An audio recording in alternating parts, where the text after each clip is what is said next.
Black women, often overlooked in the annals of crime, who crossed into darkness with acts so brutal they left communities reeling. Tonight, we uncover the stories of the 7 most feared black female killers in U.S. prison history. Their crimes shocked the nation, their trials gripped courtrooms, and their fates sealed their infamy. What drives a person to such horrors? And what justice awaits those who commit the unthinkable? We begin our descent, counting down to the most terrifying of them all. Before we proceed, please take a moment to like and subscribe to be a part of our growing community. In the heart of Chicago, a mother's love is meant to be unbreakable. But in 1991, Latasha Pulliam turned that bond into a nightmare. What could drive a 21-year-old woman to commit an act so heinous that it would scar a community forever? Latasha Pulliam was 21, a single mother scraping by in a rundown apartment on Chicago's South Side. Her victim, 6-year-old Shenosha Richard, was the daughter of Pulliam's friend and neighbor. Shenosha was a bright child who loved drawing vibrant pictures of flowers and dreamed of becoming a teacher to inspire others. On March 21, 1991, Shenosha's mother, working a late shift at a local diner, entrusted her daughter to Pulliam's care, believing her child would be safe with a familiar face. Instead, Shenosha walked into a trap. Pulliam, alongside her boyfriend Dwight Jordan, aged 50, lured the child into their dimly lit apartment with promises of playing a game. What followed was a descent into unimaginable cruelty. Inside the apartment, Shenosha's trust was shattered. Pulliam and Jordan subjected her to a prolonged ordeal of sexual assault, their actions fueled by a depraved need for control. The child's screams echoed through the thin walls as she was beaten with a heavy object, likely a blunt instrument found in the apartment, causing bruises and fractures across her small frame. The final act was merciless. They wrapped a television cable around Shenosha's neck, tightening it until her struggles ceased. Blood pooled on the stained carpet, mingling with the chaos of overturned furniture.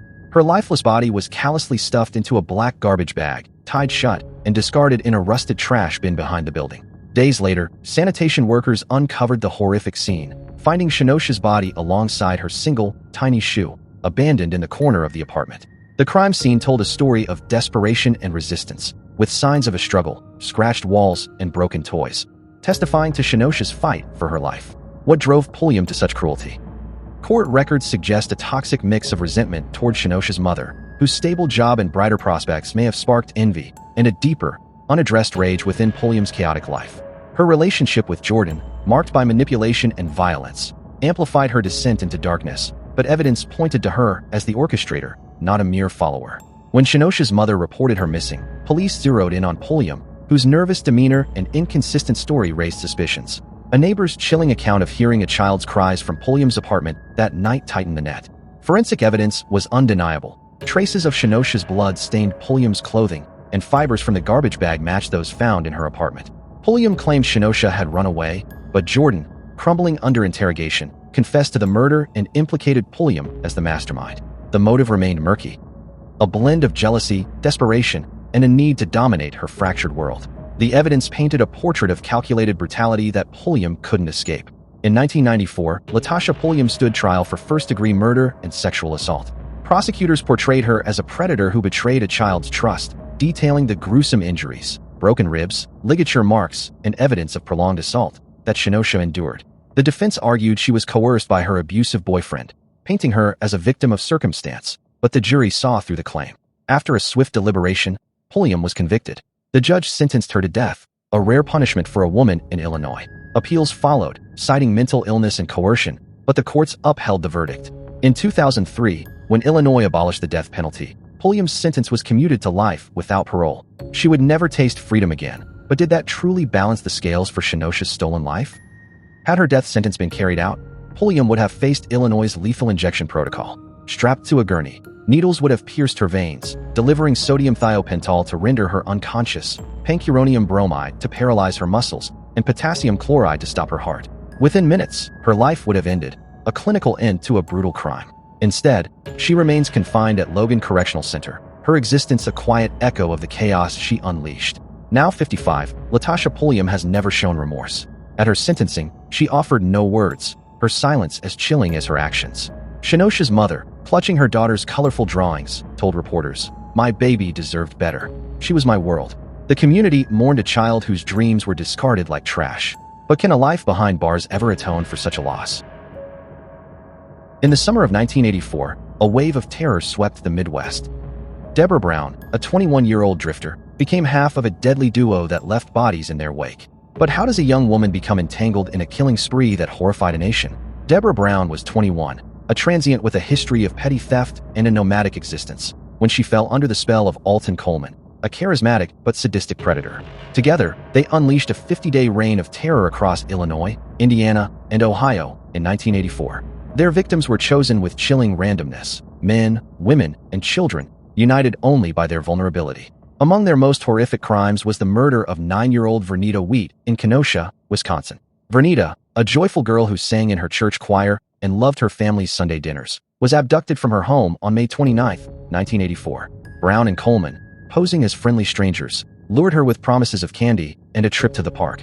Instead, they took her to an abandoned building where the nightmare unfolded. Vernita was subjected to hours of torment. Brown and Coleman bound her wrists with torn cloth, sexually assaulted her, and beat her with fists and a metal pipe found in the dilapidated structure. The fatal blow came when they tightened a ligature, possibly a belt, around her neck, strangling her as she fought for breath.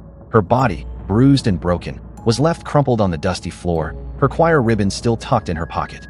Another victim, 15-year-old Tunny Story, met a similarly brutal fate in Cincinnati.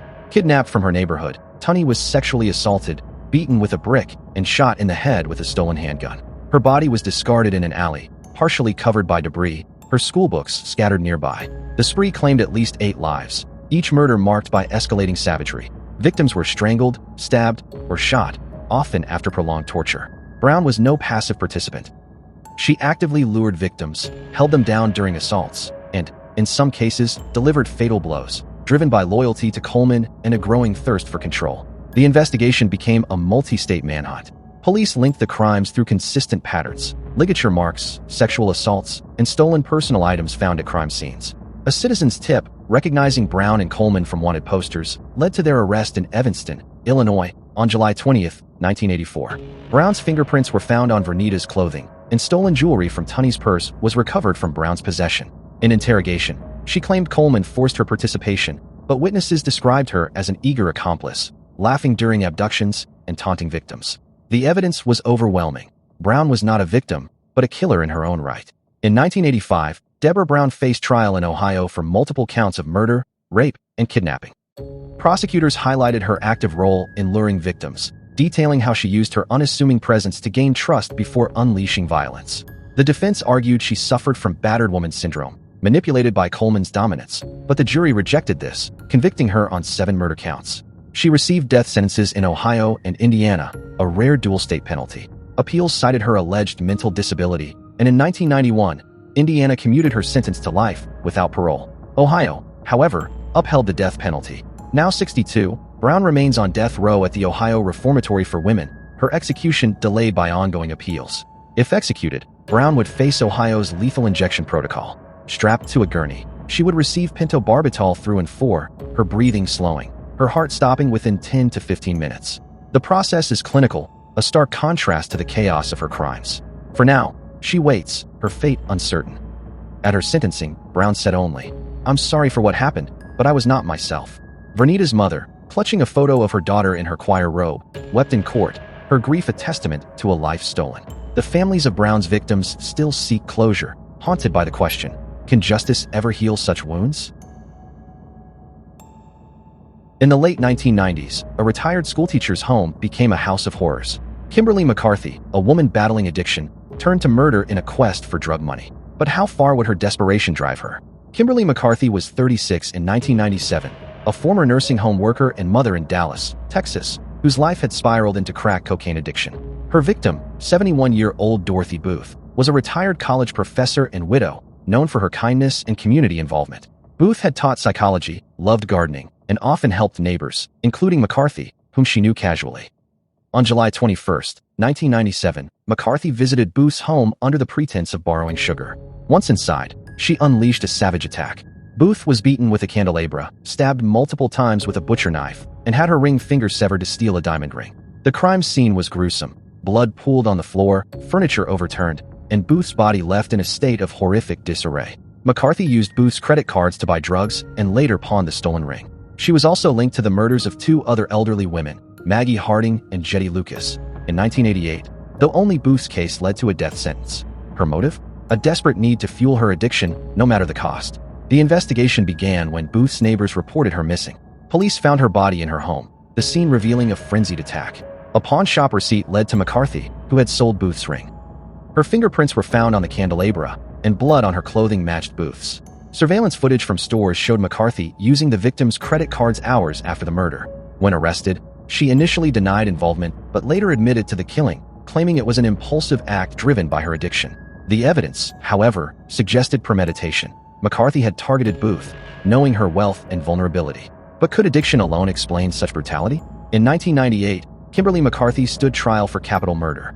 Prosecutors painted her as a predator who exploited Booth's trust, emphasizing the brutality of the attack and the theft of the ring. The defense argued her addiction clouded her judgment, portraying her as a victim of circumstance. The jury, unmoved, convicted her in under 2 hours. She was sentenced to death, with appeals focusing on racial bias in jury selection and ineffective counsel. A 2002 retrial upheld the death sentence, and subsequent appeals failed. On June 26, 2013, at age 52, McCarthy was executed, becoming the 500th person put to death in Texas since 1982. Kimberly McCarthy faced Texas's lethal injection protocol. At 6 p.m., she was strapped to a gurney, for lines inserted into her arms. A single dose of pentobarbital was administered, causing her to lose consciousness and stop breathing. At 6:37 p.m., she was pronounced dead, her execution swift but heavy with the weight of her crime. The process was mechanical, a far cry from the violence she inflicted. McCarthy's last meal was undisclosed, per Texas policy at the time. Her final statement was brief: "God is great, and I thank him for all he's done for me." Witnesses noted her calm demeanor, a contrast to the chaos of her life. Booth's family, present at the execution, expressed mixed relief and sorrow, remembering a woman whose kindness was her downfall. But does death close the chapter on such pain, or does it merely silence the perpetrator? In the quiet towns of North Carolina, Velma Barfield was a grandmother, a churchgoer, a woman of faith. But beneath her gentle exterior hid a killer who used poison to silence those closest to her. How could someone so trusted become so deadly? Velma Barfield was 45 in 1978, living in Lumberton, North Carolina.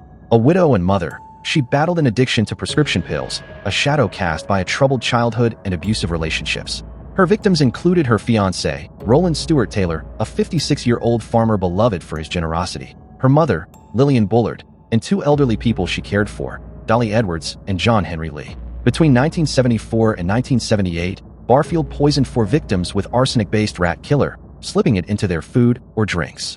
Her final victim, Roland Taylor, suffered a gruesome fate in February 1978.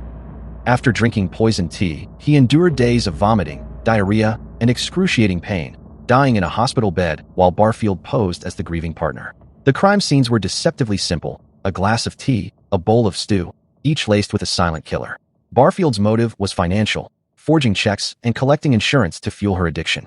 But was greed alone enough to explain her cold precision? Roland Taylor's autopsy sparked the investigation, revealing lethal arsenic levels. Police re-examined earlier deaths, including Lillian Bullard's in 1974, initially ruled natural. Exhumations of Dolly Edwards and John Henry Lee confirmed arsenic poisoning. A tip from Barfield's sister, who grew suspicious, led to her arrest. Receipts for rat poison and forged checks tied her to the crimes. Barfield initially denied involvement, but confessed after intense questioning, blaming her addiction. Yet the calculated nature of her acts suggested a deeper malice. How could a grandmother orchestrate such horrors? In 1978, Velma Barfield faced trial for Roland Taylor's murder. Prosecutors branded her a black widow, poisoning for profit. The defense cited her addiction and abusive past, but the jury convicted her in weeks. Sentenced to death, a rare penalty for a woman in North Carolina. Her appeals argued mental health issues, but the courts upheld the verdict. On November 2, 1984, at age 52, Barfield became the first woman executed in the U.S. since 1962. Barfield faced lethal injection, North Carolina's new method. At 2 a.m., she was strapped to a gurney, for lines delivering sodium thiopental, pancuronium bromide, and potassium chloride. Her heart stopped at 2:15 a.m., a clinical end to her slow, painful crimes. Did this sterile process answer the agony she inflicted? Barfield's last meal was cheese doodles and a Coca-Cola. Her final words were remorseful: "I'm sorry for all the hurt I've caused. I know the Lord has forgiven me." Witnesses noted her calm, a stark contrast to her victim's suffering. Taylor's family found relief, but mourned a man who trusted too much. Could her remorse undo the pain she caused? In the early 1990s, Chicago's South Side was gripped by fear as a serial killer stalked young women. Betty Jo Harris, a 28-year-old mother, became entangled in a deadly partnership with Cleophas Prince Jr., but what role did she play in a spree that left 6 women dead? Betty Jo Harris was 28 in 1990, a single mother living in Chicago's Englewood neighborhood. Struggling financially, she fell under the influence of Cleophas Prince Jr., a charismatic predator. Between 1990 and 1991, Prince, with Harris's assistance, killed 6 women, targeting vulnerable women in their 20s and 30s. One victim, 29-year-old Linda Williams, was a nurse and mother known for her dedication to her patients. On March 14, 1991, Harris lured Williams to an apartment under the pretense of a social gathering. There, Prince and Harris stabbed her repeatedly, leaving her body in a bathtub, blood pooling around her. The crime scene was horrific. Defensive wounds on Williams's hands, a kitchen knife discarded nearby, and signs of a struggle. Harris's role was critical. She lured victims, often participating in the assaults, driven by loyalty to Prince and promises of money. The spree claimed 5 other women: Lisa Carter, Maria Johnson, Tanya Brooks, Sarah Harris, and Michelle Davis, each stabbed or strangled in similar attacks. But how did Harris, a mother herself, become complicit in such savagery? The investigation gained traction when a survivor, who escaped an attack, identified Prince and Harris. Police linked the murders through similar stab wounds and locations. Harris's fingerprints were found at 2 crime scenes, and a witness saw her with Williams hours before her death. Arrested in February 1992, Harris claimed she acted under Prince's coercion, but evidence suggested otherwise. She had lured victims willingly, even pocketing stolen jewelry. The investigation revealed a chilling dynamic. Harris was not just a follower, but an active participant. Could fear alone explain her actions, or was she driven by something darker? In 1993, Betty Jo Harris faced trial for first-degree murder and conspiracy. Prosecutors detailed her role in luring victims, emphasizing her presence during the killings. The defense argued she was manipulated by Prince, a domineering figure, but the jury convicted her on multiple counts. She received life without parole, as Illinois had no death penalty for accomplices in her case. Appeals citing coercion and ineffective counsel failed. Now 63, Harris remains at Logan Correctional Center, her fate sealed. Had Harris faced the death penalty, she would have faced lethal injection in Illinois. Strapped to a gurney, she would have received a cocktail of drugs: sodium thiopental, pancuronium bromide, and potassium chloride, stopping her heart in minutes. But her life sentence spared her this fate, leaving her to face decades behind bars. Was this punishment enough for her role in such horrors? At her sentencing, Harris expressed regret, saying, "I didn't mean for this to happen. I was scared." Williams's family rejected her apology, mourning a woman whose kindness made her a target. The scars of the spree linger in Chicago, a reminder of trust betrayed. Can a life sentence heal the wounds of 6 lost lives?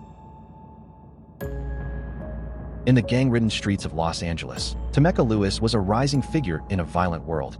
At 22, she became a killer whose brutality shocked even hardened criminals. But what drove her to execute a rival with such cold precision?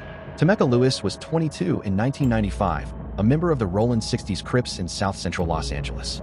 Her victim, 19-year-old Marcus Johnson, was a rival gang member from the Bloods, known for his aspirations to escape gang life and pursue music. On August 12, 1995, Lewis lured Johnson to an alley under the guise of a drug deal. There, she and 2 accomplices opened fire with semi-automatic handguns, shooting Johnson 15 times. The crime scene was chaotic. Johnson's body slumped in a car, riddled with bullets, blood splattered across the seats, and shell casings scattered on the pavement. Lewis's motive was rooted in gang loyalty and a desire to prove her status.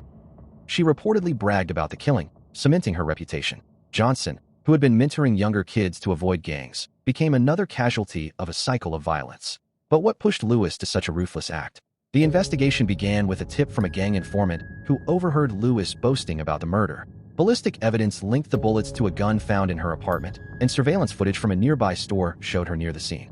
Witnesses identified her as the shooter, describing her cold demeanor. Arrested in September 1995, Lewis denied involvement, claiming she was framed by rivals. But the evidence, fingerprints on the gun and a recorded conversation, painted a clear picture of her guilt. Was she a product of her environment, or a willing architect of violence?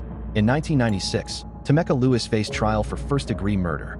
Prosecutors portrayed her as a calculated killer, emphasizing her role in planning the ambush. The defense argued she acted under gang pressure, a young woman caught in a violent world.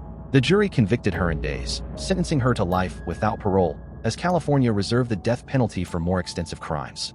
Appeals citing her youth and gang coercion failed. Now 52, Lewis is incarcerated at the California Institution for Women, her infamy enduring in gang lore. If sentenced to death, Lewis would have faced California's lethal injection protocol. Strapped to a gurney, she would have received pentobarbital, her heart stopping within minutes. The process is clinical, a stark contrast to the chaos of her crime. Her life sentence, however, ensures she remains caged, her freedom a distant memory. At her sentencing, Lewis showed no remorse, saying, "I did what I had to do." Johnson's family, grieving a son with dreams of a better life, condemned her callousness. The community mourned a young man cut down before his potential could bloom. Does a life behind bars answer for a life taken so brutally? In a quiet Houston neighborhood, Frances Ela Newton was a mother, a wife, a woman known for her warmth. But on an April night in 1987, her home became a slaughterhouse, her family the victims of an act so monstrous it stunned a city. How could a mother turn her hands against her own flesh and blood? Frances Ela Newton was 21 in 1987, a young mother living in Houston, Texas, with her husband, Adrian Newton, 23, and their two children, Alton, 7, and Farah, 21 months. Adrian was a hardworking mechanic, known for his devotion to his kids, often taking Alton to Little League games. Alton was a bright boy who loved superheroes, while Farah, barely a toddler, was the light of the family with her infectious giggle. On April 7, 1987, Newton's world unraveled in a burst of unimaginable violence. In their modest apartment, she shot Adrian, Alton, and Farah each in the chest with a .25 caliber pistol. The crime scene was a nightmare. Adrian lay slumped on the couch, blood pooling beneath him, a single bullet through his heart. Alton was found in his bedroom, his small body curled in a defensive pose, a superhero comic still clutched in his hand. Farah, barely able to walk, was in her crib, her tiny frame pierced by a bullet, her stuffed bears soaked in blood. Newton claimed she found them dead after returning home, but the evidence told a different story. Her motive? Prosecutors pointed to a $100,000 life insurance policy she'd taken out on Adrian weeks earlier, coupled with a strained marriage marked by infidelity and financial stress. But could a mother really execute her own children for money? The investigation began when Newton called 911, her voice trembling as she reported finding her family dead. Police arrived to a scene of carnage, immediately noting inconsistencies. Gunpowder residue was found on Newton's hands, and a .25 caliber pistol, recently fired, was recovered from a trash bin near her apartment, registered to a cousin she'd visited that day. Ballistic tests matched the gun to the bullets in the victims' bodies. A neighbor reported hearing gunshots while Newton was home, contradicting her timeline. Financial records revealed she'd inquired about the insurance payout days after the murders, and a friend testified Newton had spoken of leaving Adrian. She maintained her innocence, claiming an unknown intruder killed her family, but the evidence piled against her. Was she a grieving mother framed by circumstance, or a cold-blooded killer who erased her own family? In 1988, Frances Ela Newton faced trial for 3 counts of capital murder. Prosecutors painted her as a calculating killer, driven by greed and a desire to escape her marriage. They emphasized the gunpowder residue, the gun's proximity, and her inquiries about insurance money. The defense argued she was framed, pointing to shoddy police work and a lack of direct witnesses. They claimed the gun was planted and the residue came from handling the weapon after finding it. The jury, swayed by the forensic evidence and Newton's calm demeanor, convicted her in under 3 hours. She was sentenced to death, a rare penalty for a woman in Texas. Appeals focused on ineffective counsel and untested evidence, including a second gun never examined by police, raising doubts about her guilt. Despite protests and claims of innocence, the courts upheld the sentence. On September 14, 2005, at age 40, Newton faced her fate, her case sparking national debate over justice and race. Frances Ela Newton faced Texas's lethal injection protocol. At 6 p.m., she was strapped to a gurney, her arms secured with leather straps. A technician inserted 4 lines, delivering a single dose of pentobarbital. Her breathing slowed, her eyes closed, and at 6:18 p.m., she was pronounced dead. The process was swift, almost antiseptic, a stark contrast to the blood-soaked horror of her crime. But for some, her execution raised a haunting question. Did Texas kill an innocent woman?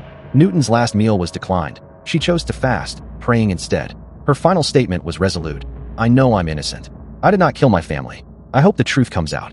Witnesses described her as calm, her voice steady, as the drugs took hold. Adrian's family, present at the execution, wept for their lost son and grandchildren, while Alton and Farah's faces lingered in photos held by supporters outside. Protesters gathered, claiming racial bias and prosecutorial misconduct tainted her trial. The controversy endures. Was Newton a monster who slaughtered her family, or a victim of a flawed system? Her death closed a chapter, but the questions it left behind still burn. These crimes, marked by unimaginable brutality, force us to confront the darkest corners of the human psyche. Yet their stories also challenge our understanding of justice, guilt, and redemption. As their victims' names echo in our memories, we're left to wrestle with a question that refuses to fade. Can a system that punishes such horrors ever truly deliver justice? Or do these cases reveal cracks in the foundation of truth itself? What do you think? Does the punishment fit the crime? Or are we all complicit in a cycle of vengeance and doubt? Share your thoughts below.